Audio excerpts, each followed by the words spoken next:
All right, we're excited to get back to work, get to play a game this week after a week off, and felt like we had a good off week, and felt like today, we've started off on the right foot. So we're looking forward to being back in our home stadium in front of our fans. I think it's already a sellout, and our students have already broken the record for most tickets sold to a game, and they've been phenomenal the first two games as well. So just excited to be back home in front of our home crowd. Can you kind of talk about what this rivalry has come to mean to you over years at SMU? Yeah, I mean it's been played over 100 times, and so it's important to a lot of people. I think, when you look at rivalries around the country, this one's pretty unique when both schools are separated by 30, 40 miles in the same, greater metroplex area. Um, there's a lot of rivalries that are not even in the same state, much less the same city. So I think it's unique from that standpoint. And like I said, anything that's been done over 100 times is important to a lot of people. So rivalry games are a big deal. I've been blessed to coach in a lot of different versions, whether it be the Iron Bowl, Florida State, Miami, and so on and so forth. But when it kicks off, it's another game. And fortunately for us, it's our fourth game. It's an opportunity for us to go out and play good football. I know you guys got to watch this last TCU game pretty closely. Any kind of additional takeaways of what to expect from them? No, I mean, I think it confirmed what we thought we knew, is that they're a really talented football team. I mean, they had a commanding lead for 3/4 of the game and kind of let it get away late. But I bet you if they play that game 20 times, the way it unfolded through 3/4, they're going to win 19 of those 20. And so I know they're probably feeling like they let one get away. But, I mean, I think offensively they looked really good. I mean, the quarterback, Hoover's a great player. He's local. I mean, I remember him when I was down at Miami when he was coming out of high school. Really talented player. He's accurate. He gets the ball out, doesn't hold it and take sacks, doesn't turn it over. And he's got some really good weapons to get it to. I think Beck and Richardson are as good of two football players as we're going to play all year. They're really good at everything in the game. And then of course they got Big Savion, and then we know they've got a good stable of running backs. So they're really explosive, really good on offense. And what they don't do is they don't beat themselves. They're efficient. I know last year that was a thing for them. They've cleaned that up. And then I think defensively, with the change, they want to be aggressive. They blitz 50% or more of the time. I think they got a great linebacking core. I think they've got really good edge players. I think Bud Clark's been there forever. He's a really good safety. They got some transfer corners. So I see a really athletic, fast, aggressive, confident team. And so credit to what UCF was able to do to get the win late. But they're a good football team, playing really good football, and just kind of let one get away, I think. Does it help when you have a bye week? I know you don't want to make this game bigger than it is, but it is a big game, and that they know that that's coming. Does that help maybe through the bye week and through this week to know that that's what's at the end of the tunnel? I don't know. That's a good question. It's a fair question. I don't have a clue. I don't. I think if we play well, it helped. If we don't play well, it didn't help. You know what I mean? I think it's unique to have a bye week that early in the season, but we did start a week early, so we've actually still played 3 games. We're eager to play. We're eager to go out and compete and try to play our best game of the year. Do you have any injuries you can update? Any injuries can update. Jalen Knighton got hurt on the last drive of the last game, and he will be out. So, we're getting a little bit thin at running back. I think everybody else should be available on offense, and I think everybody else should be available on defense. I think that's the only one. If I'm missing one, I'm not doing it on purpose.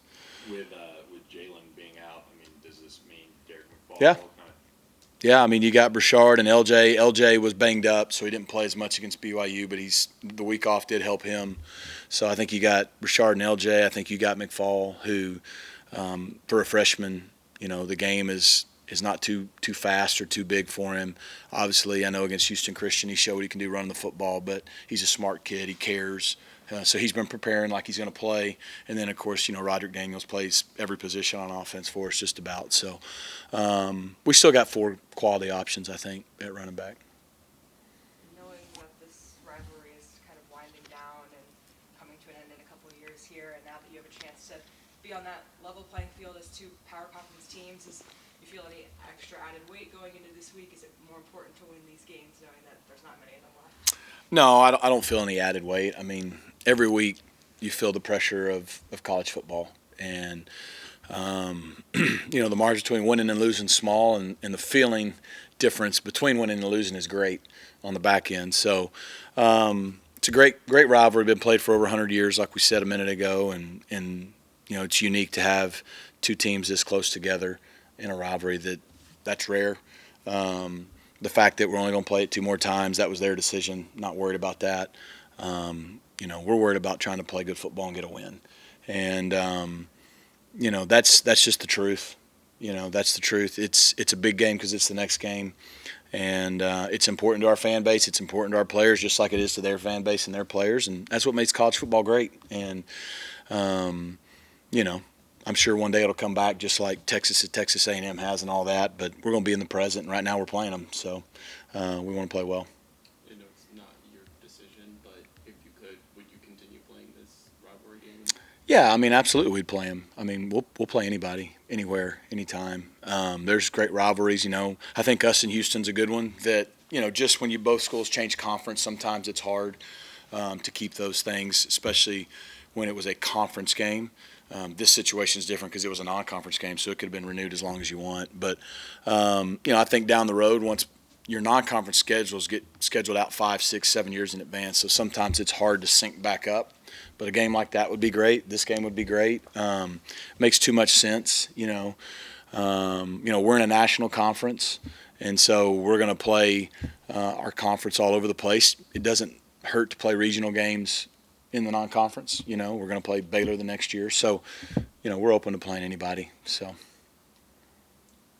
You guys last time beat TCU. It was a pretty dominant showing on the ground. Do you look at what UCF did and kind of some of the blueprint things over the last couple times SMU's beat TCU and see kind of that rush?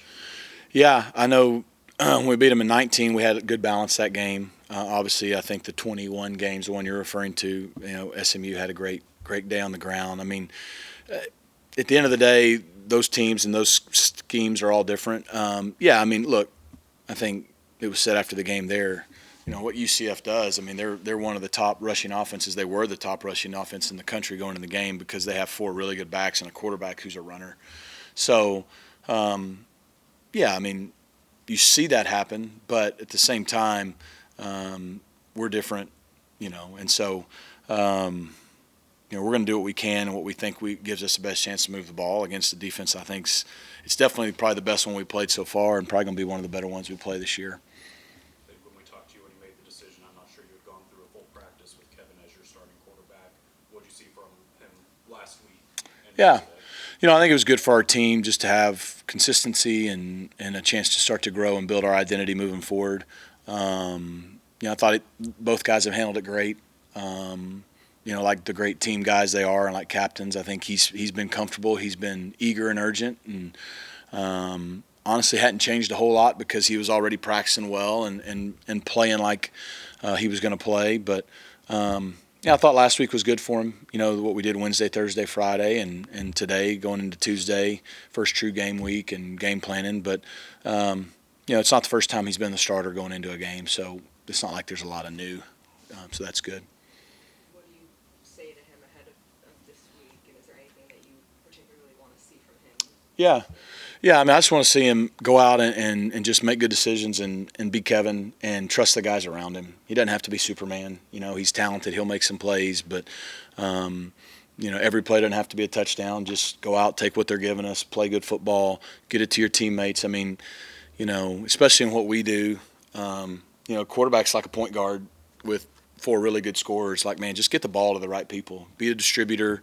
And then, when the opportunity is there for you to make a big play or something, make it. But that's all he has to do is play through his teammates, and I won't make a big deal of it or say too much to him because I think he'll go play good. And speaking of playing through the teammates, how big is it for him to have the connection with all the receivers that came back at the end of last year? Yeah, it helped. He took all the 1 reps all spring, and all spring he was throwing with them, and even in the summer. So, he started the conference championship game last year, started our bowl game. So, I know y'all are probably going to make a big deal about it and talk about it a whole lot, but it's not his first start, and it's not his first start in a big game. So, probably about the only thing you can say, it's his first start at home. So, there you go. There's your headline. But he'll do fine. He's not going to be perfect. He's going to make mistakes. Shoot, we may even turn the ball over, and just keep playing. Just keep playing. When you make a quarterback change like you did, and last week and making that move. I mean, what's that process like, for yourself as the head coach and going through that, making that decision? Yeah, I mean, it's never easy. I think I said it somewhere last week. It's never easy when you make a decision that you feel is in the best interest of your team, but it's going to hurt somebody you care about.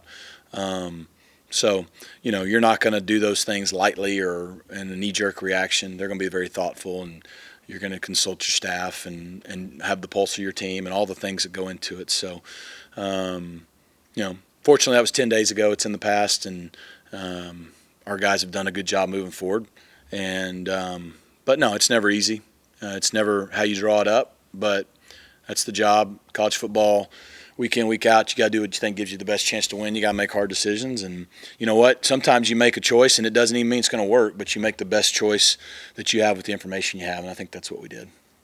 With Kevin's ability to bounce back from that first play against Tulane, does that help you, just even as you are going into a game, feel a little bit better about how he's going to handle anything? Yeah, it does. Kevin's fearless. I mean, he plays the game fearless, and sometimes that gets him into trouble, but he plays it with a confidence, kind of just a for love of the game kind of mentality, which I think is awesome. I think his teammates love that.